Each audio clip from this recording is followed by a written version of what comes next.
Shalom, shalom, shalom. Mko na amani? Pia mimi niko na amani, ndio maana nimekuja hapa tusemezane, tuelimishane. Na kama uko na swali ama utakuwa na swali baada ya kusikiza hii video, unaweza andika kwa comment section ndio tupelekane. So, kuna kitu nilikuwa nimewapromise, tutaanza kuchambua the four beast one by one, na ningetaka tuanze na the first beast ama mnyama wa kwanza, na tutagaidiwa na kitabu ya Daniel, na nitasoma na Kiingereza. Daniel chapter 7, Danieli 7, tuanzie mstari wa kwanza. Daniel chapter 7 from verse 1. Early during the first year of King Belshazzar reign in Babylon, Daniel had a dream and saw a vision as he lay in his bed. He wrote down the dream, and this is what he saw. In my vision that night, I, Daniel, saw a great storm churning the surface of the great sea, with strong wind blowing from every direction. Then 4 huge beasts came out of water, each different from the others. Verse 4. The first beast was like a lion with eagle wings. As I watched, its wings were pulled off, and it was left standing with its 2 hind feet on the ground like a human being, and it was given human mind. So sasa tunataka tu concentrate na hapa verse 4 na verse 4 juu sasa tuko kwa mnyama wa kwanza. Tumeona ni Daniel alikuwa naota ndoto na akaona wanyama wanne. So hao wanyama walikuwa wanatoka from the surface of a great sea. The moment umesikia about the great sea, ni wanatoka kwa hii dunia na wanatoka kwa among the people. Ni hii dunia na wanatoka from among the people. Tutakuja kuona as we go kama ndo inamaanisha. So hapa Daniel ametuambia ni 4 beast, lakini concentrate na first beast ndo tunataka concentrate nayo na tumalizane nayo kwa majaliwa ya Mwenyezi Mungu leo. Ndo the next topic tuendelee na the second beast. For inasema tunasoma kitabu ya Daniel 7 mstari wa 4 sasa. The first beast was like a lion with eagle's wings. As I watched, its wings were pulled off, and it was left standing with its 2 hind feet on the ground like human being, and it was given human mind. So hapa tumeona ilikuwa inakaa simba ama lion, na ilikuwa na mabawa yenye ilikuwa inakaa kama ya eagle ama deri, sijui ni yenye inaangalianga chini yani. So yani in short, hiyo ni simba lakini iko na mabawa, na tumeambiwa mabawa yake iling'olewa. After kung'olewa tutakuja tuone nani aling'oa. Juu hii ni 4 beast, na tumeambiwa zote ziko na utofauti, na kama ziko na utofauti ndo inaonekana aje. Kila mnyama ita rule on a certain period of time. Kila mnyama ita rule on a certain period of time. Ebu turuke tukiwa kwa hiyo Daniel 7 ama Danieli 7 ama Daniel chapter 7, tusome from verse 15 tusikie interpretation to 18. I, Daniel, was troubled by all I had seen, and my vision terrified me. So I approached one of those standing beside the throne and asked him what it all mean. He explained, he explained it to me like this. These 4 huge beasts represent 4 kingdoms that will arise from the earth. So ni 4 beasts zina represent 4 kingdoms that will arise from the earth. But in the end, the holy people of the Most High will be given the kingdom, and they will rule forever and ever. Sasa wenye watakatifu wenye watapata chance ya kurithi hii dunia, na ukisoma Psalms 37:9 inaongelea watarithi hii dunia, ukisoma 22 inaongelea watarithi, na 29 watarithi. Sababu ukisoma Psalms 115:16 inasema mbinguni ni kwa Mwenyezi Mungu. Sasa watakatifu ndio watarithi hii dunia, na ndio Daniel anasema mwisho ya hizi beast kutawala, watakatifu watarithi hii dunia.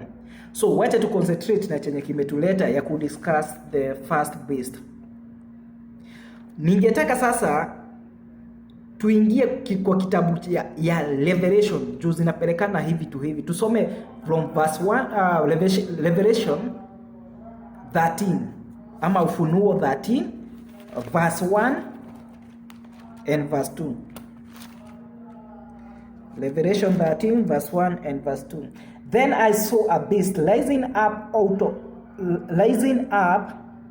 out of the sea. It has 7 heads and 10 horns, with 10 crown and its horn. So hapa nilikuwa nataka tuone rising up zinapelekana, hii beast bado inatoka from the sea.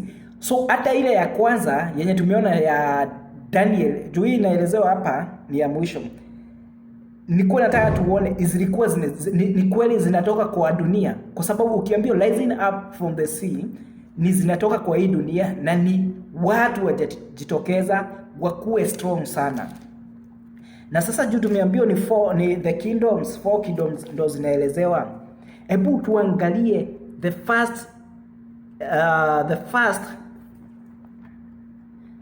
first kingdom, na before tuende kwa tuone first kingdom ni nani, bado tukiwa hapa Revelation, wacha tuone hii authority watakuja kutawala nayo ni ya Mwenyezi Mungu ama ni ya kishetani. Inaendelea this and it then I saw a beast, Revelation 13:1. Then I saw a beast rising up out of the sea. It has 7 heads and 10 horns, with 10 crowns on its horn, and and written on each head were names that blaspheme God. The beast looked like a leopard, but it had feet of a bear and the mouth of a lion. And the dragon gave the beast his own power and throne and great authority. So authority yenye hawa wanyama watakuja kutawala nayo haitakuwa imetoka kwa Mwenyezi Mungu, lakini itakuwa imetoka kwa dragon ama the serpent. Tukimuona pale in Genesis 3:1 akidanganyana, yani anakujanga na kitu ya yani kukutwist, kwa sababu hapo alikuwa anauliza hivi, Mungu alisema ati msikule hii matunda ya hii garden, lakini sasa hivi akamwambia pana, Mungu hakusema hivyo, alisema ile iko katikati. So unasikia mdomo wenyewe anakujanga nayo, anakujanga na mdomo ya kutwist ama kuchange the rule, kwa sababu Mwenyezi Mungu alikuwa amesema wakule yote isipokuwa ya katikati. Sasa yeye anakuja na mdomo, Mungu alikuwa amesema msikule hii matunda yote, na hivyo ndo shetani anaoperate. Sasa kama una sheria za Mwenyezi Mungu huwezi mgundua. So tukiwa bado hapo, na ukisoma the accuser ndo anaitwa dragon na jina lingine ama the great serpent, na unaweza muona Job chapter 2 verse 1 to 2 akipeleka wakati aliulizwa na Mwenyezi Mungu, umeona mtumishi wangu Job? Akaanza kuambiana ujinga, na for the God's sake Job aliprove wrong penye accuser alikuwa na muaccuse. So the first beast ni nani? Ni uongozi mgani huo? So tukitaka kujua about the first beast, ni tuangalie kitabu ya Daniel, tuone mtu alikuwa anajiita Nebu. Nasikianga mtu anaitwa Nebukadnezar. So Nebukadnezar, tutasoma chapter 2, kitabu ni ya Daniel. Ni ndoto aliota.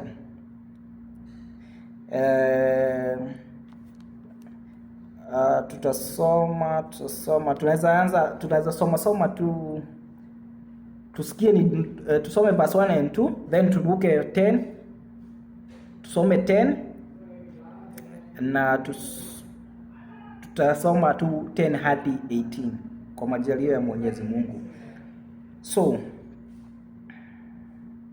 on one night during the second year of his reign, so hakuwa ameongoza sana, Nebuchadnezzar had a such troubling dream that he could not sleep. He called his magician, sorcerers, astrologers, and he demanded that they tell him what he had dreamed as they stood before the king. So ni ndoto aliota na akaanza kuitana, akaita hao watu wote wamwambie ndoto yenye aliota, lakini hakuna mtu mwenye aliweza kumwambia. Na sasa alikuwa amesema mwenye juu sasa wamekataa kumwambia, wao au sorcerers, magician alikuwa ameamuru waanze kungolewa hapa na hata akina Daniel, kwa sababu all wise men walikuwa wauawe. So wacha tusikie the magicians walijibu aje. Then astrologers replied to the king, no one on earth can tell the king his dreams, and no king, however great and powerful, has ever asked such a thing of any magician or astrologers.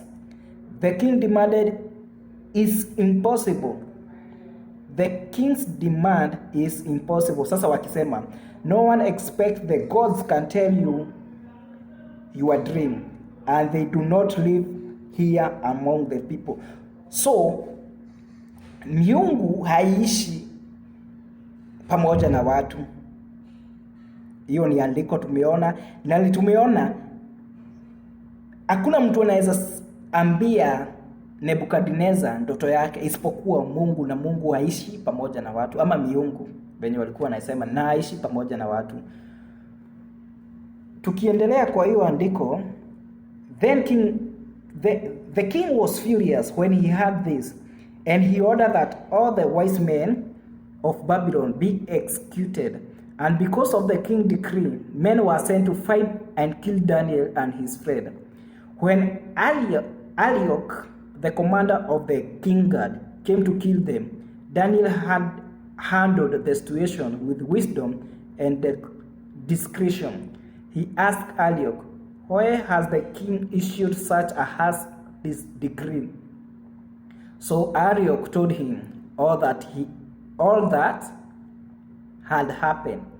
Side to Daniel 2:16. Daniel went at once to the king and requested more time to tell the king what the dream meant. Then Daniel went home and told his... So hapa verse 17 sorry, Daniel ndo 16 alienda akarequest na king akamsikiza, na akaenda akaambia marafiki wake na ambao ni Shadrach, Meshach na Abednego wakiwa wanne, wakaomba Mwenyezi Mungu, na Mwenyezi Mungu akawapatia ndoto, lakini alipatia Danieli hilo ndoto, na ndoto Danieli akakuja kurepresent. So wacha tuone ndoto. Tunaenda tukirukaruka sasa juu hapa kutoka hapa ni akina Danieli unashukuru Mwenyezi Mungu juu ya kureveal that dream. Tukisoma from verse the same chapter Danieli 2 tuanzie verse 26 tusikie Daniel akiinterpret ndoto. The king said to Daniel, also known as Belteshazzar, Is this true? Can you tell me what my dream was and what it means? Daniel replied, There was no wise man, enchanter, magician, or fortune tellers who can reveal the king's secrets, but there is God in heaven who revealed the secret, and he has shown the king Nebuchadnezzar what will happen in future. So tujue ya kwamba Nebuchadnezzar alikuwa 2 years kwa uongozi, so mambo ya future yake ndio ilikuwa inaelezewa hapa, na Nebuchadnezzar alikuwa ana rule Babylon, tusisahau hapo. But this is now I tell you your dream and the vision you saw as you lay on your bed. While your majesty was sleeping, you dream about coming event. So hizo vitu hazikuwa zimefanyika. He who reveals secret has shown you what is going to happen, and it is not because I am wiser than anyone else that I know the secret of your dream, but because God wants you to understand what was in your heart. In your vision, your majesty, you saw a standing before you a huge, shining statue of a man. It was frightening in sight. The head of the statue was made of fine gold. Its chest and arms were silver. Its belly and thigh were bronze. Its legs were iron, and its feet were a combination of iron and baked clay. So hapa wanaonyeshwa mchongo ikiwa imesimama.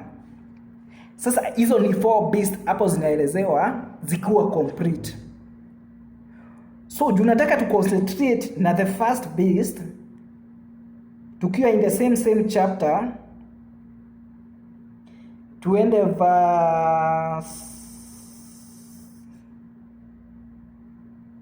tukiwa on the same chapter, hebu turuke verse 36 tuanzie hapo. That was the dream.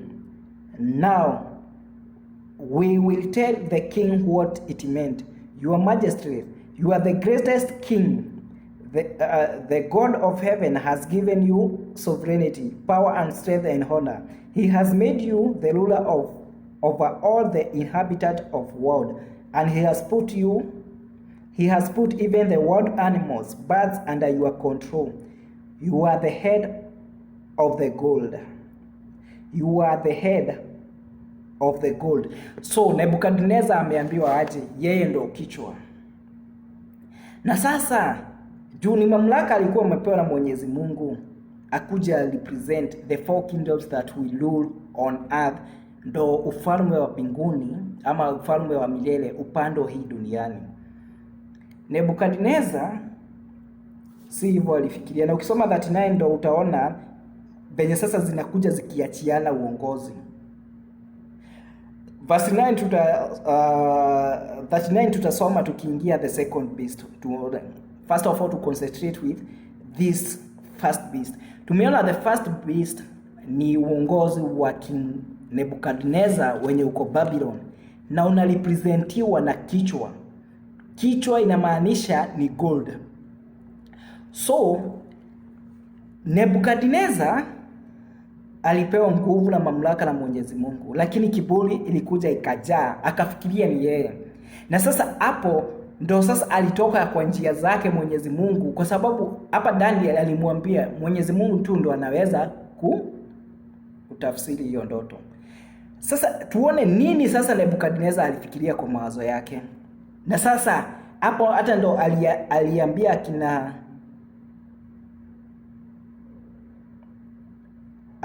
Shadrach, Meshach na Abednego walikuwa walitupwa kwa moto juu ya kukataa sasa kuabudu hii statue. Juu ukisoma from 39 umalizia hapo kwa hizo the kingdom, utaona sasa Nebuchadnezzar akiliward Daniel. Na so, naenda nikiguzaguza hivi juu ya muda, juu hiki ni topic kubwa. Nataka sasa to concentrate on the main theme ama main lesson. Lakini unaweza jisomea uone ni nini ilikuwa inaendelea. Tuende Daniel chapter 3 in the same. Hapa ndo tutaona Nebukadnezar alitengeneza that statue ikiwa complete, na akasema kila mtu aiabudu, na watu wote wakaabudu isipokuwa Shadrach, Meshach na Abednego.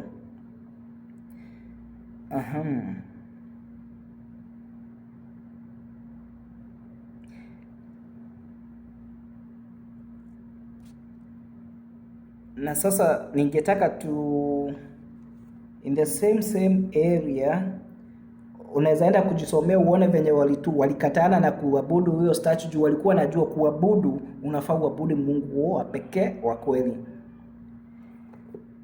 Nilikuwa naelezea hiyo chapter 3 ndo uende ukiunderstand nini ilikuwa inaendelea.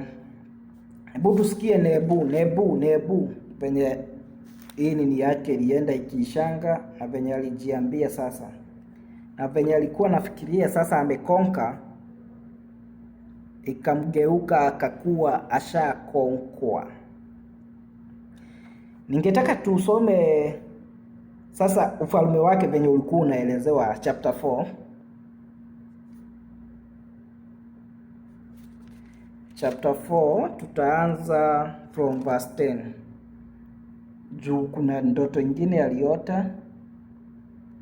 Tusikie aliota nini. Daniel chapter 4 verse 10. While I was lying in my bed, this is what I dreamed. I saw a large tree in the middle of the earth.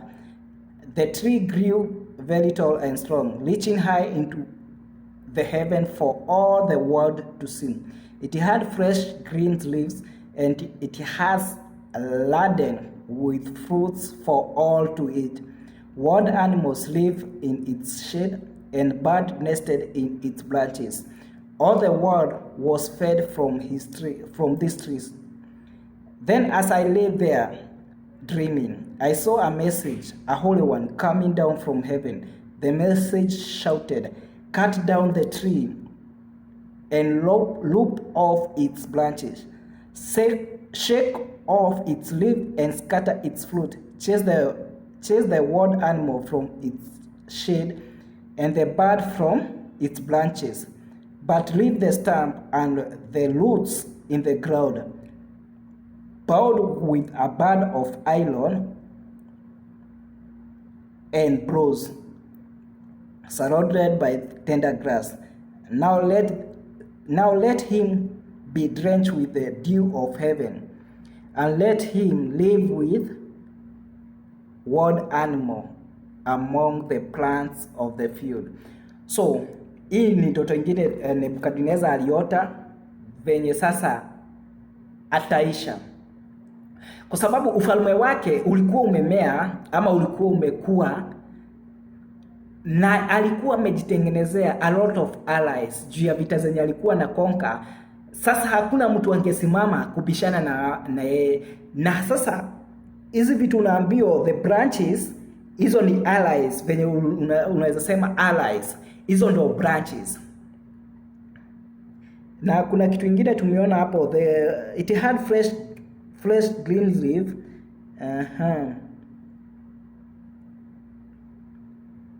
Na zilikuwa na matunda for all to eat. So each and every information watu wote wa dunia walikuwa na receive from King Nebukadnezar, yani each and every instruction, kwa sababu hakuna mtu angekuja aamke aende kinyume na mamlaka ya King Nebukadnezar. Na tumeona akina Shadrach, Meshach na Abednego walienda kinyume wakatupwa kwa moto, lakini Mwenyezi Mungu akaokoa. Na hata after kuokolewa, Nebukadnezar hakuona hiyo yote, hakuona hizo nguvu za Mwenyezi Mungu. Sasa kiburi ikamjaa na akaanza kukua na blasphemy, akisema yeye ndo kiongozi. So Wacha tuone the dream interpretation ya hii maneno. Na tumeona hapo chapter 2, tuliona hapo 38 itang'olewa. 39 ndio utaona itang'olewa na akina nani. Na hapo tutadiscuss ikiwa the second beast. Na ukiwa na swali unaweza uliza ili tupelekane vizuri kwa comment section. So kitu kingine nilikuwa nataka tuangalie, tunaenda tukirukaruka, msijiulize kwa nini, juu hii ni story kubwa. Nataka mimi ni guideline nawapatia, muende mjisomee ndio uelewe vizuri, lakini sasa ni kuguide mambo ya hii mnyama. Tukiona from verse 22, tuanze verse 22 tuone dream interpretation, tufikishe hadi verse 31. Verse 22 to 31. Ama tuanze verse 20. The tree you saw was growing very tall and strong, reaching high into heaven for all the world to see. It had fresh green leaves and was laden with fruit for all to eat. Wild animals lived in its shade and birds nested on its branches. That tree is still your majesty, for you have grown strong and great. Sasa anaongelea mambo ya Nebukadnezar, yeye alikuwa ameota.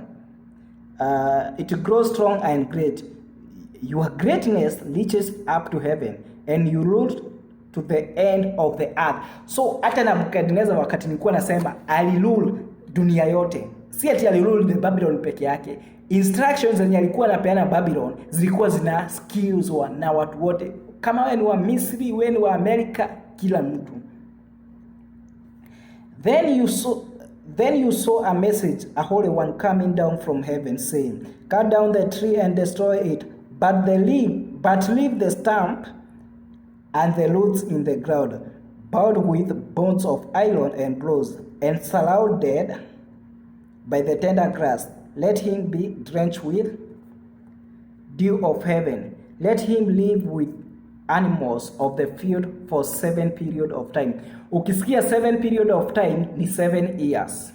Na Nebukadnezar hivyo ndo alifanyiwa, na akakaa na wanyama for 7 good years hadi zikaisha. Ndo akajua hii ni ripoti alikuwa anapeana, ndo akuje kukubali mamlaka si yake, ni ya Mwenyezi Mungu.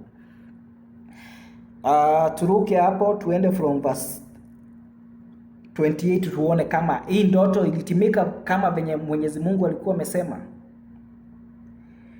Verse 28 inasema, but these things did happen but all these things did happen to King Nebuchadnezzar.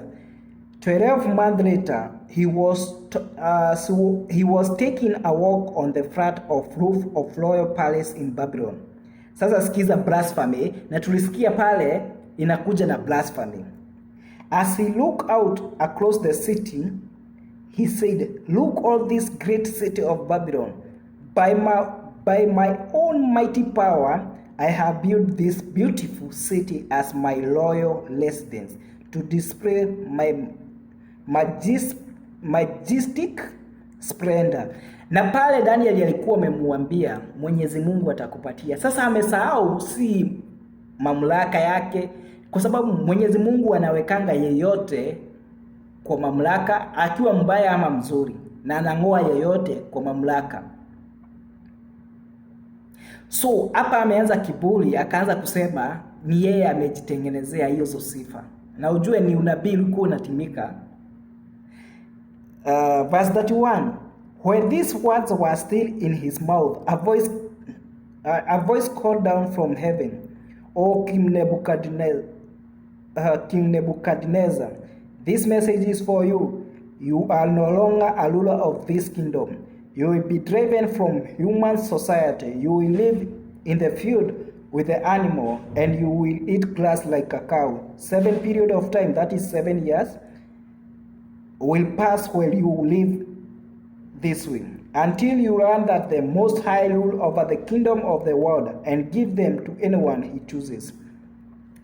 So na hivyo ndo alienda akaishi miaka 7 kwa akikula nyasi, na hapo ndo utaona na hata kucha manywele zikamemea. Sasa alikuwa kama mnyama, na hapo ndo tulikuwa tumeambiwa atakatwa, lakini stamp itabaki. Stamp itabaki ni nini? Sasa authority yake itaondolewa, mamlaka yake itaondolewa, lakini stamp itabaki, ikuja witness. Na utaona inakuja ina witness hapa akimalizia to verse 33. Ukimalizia utakuja sasa uone alikuja ku witness ni kweli mamlaka inapeanwa na Mwenyezi Mungu. Na ukiendelea tu 34 ndo anashukuru Mwenyezi Mungu, na hapo ndo ilikuja sasa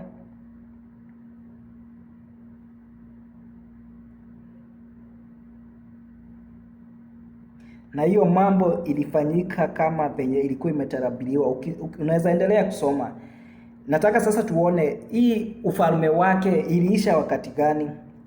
Juu sasa ufalme wake iliisha wakati mtu anaitwa Belshazzar alichukua mamlaka. Many years later, King Belshazzar gave a great feast for 1000 of his nobles. Sasa hapo tunasoma Danieli chapter 5 ama Daniel chapter 5 from verse 1. Hapa ndo mamlaka yake ilikuja ikaishia.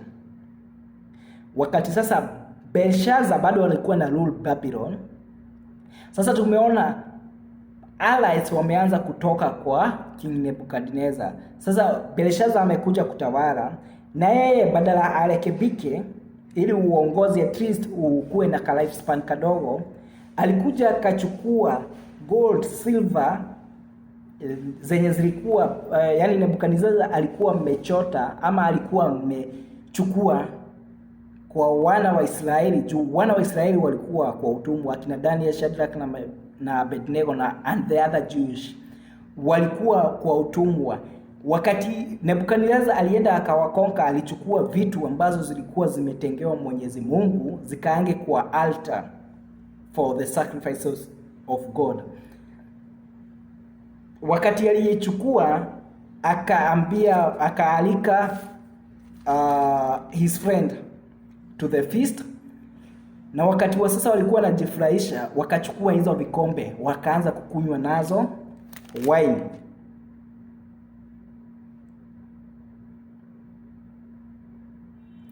Na wakati walikuwa na kunywa wine, wakaanza kusifu miungu zingine.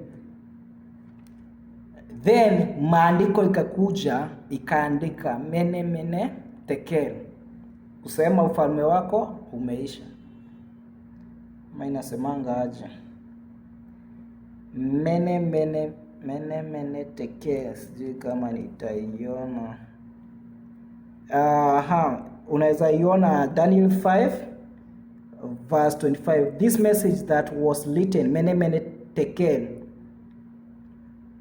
and Persian. Mene tekel and Persian. This is what the words mean. Mene means numbered. God has numbered the days of your reign and has brought it down to the end. Tekel means weighing. You have been weighing on the balance and have not measured up. Persian means divided. Your kingdom has been divided and given into Mede and Persian.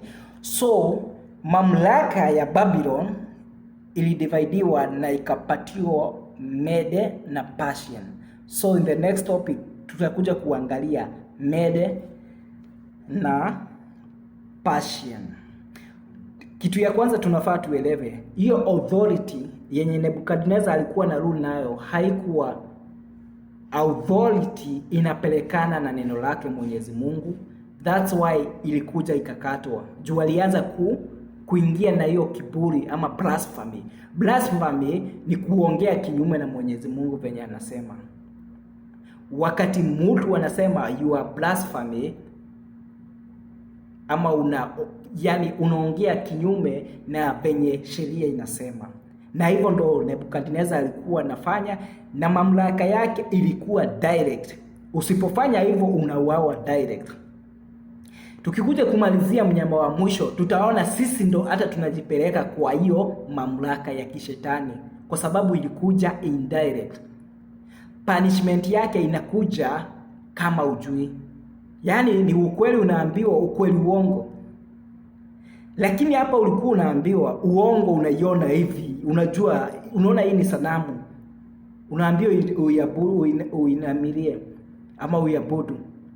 Hiyo ni uongo. Unaona hii ni sanamu, unaambiwa ukotae Mwenyezi Mungu, uabudu hii sanamu.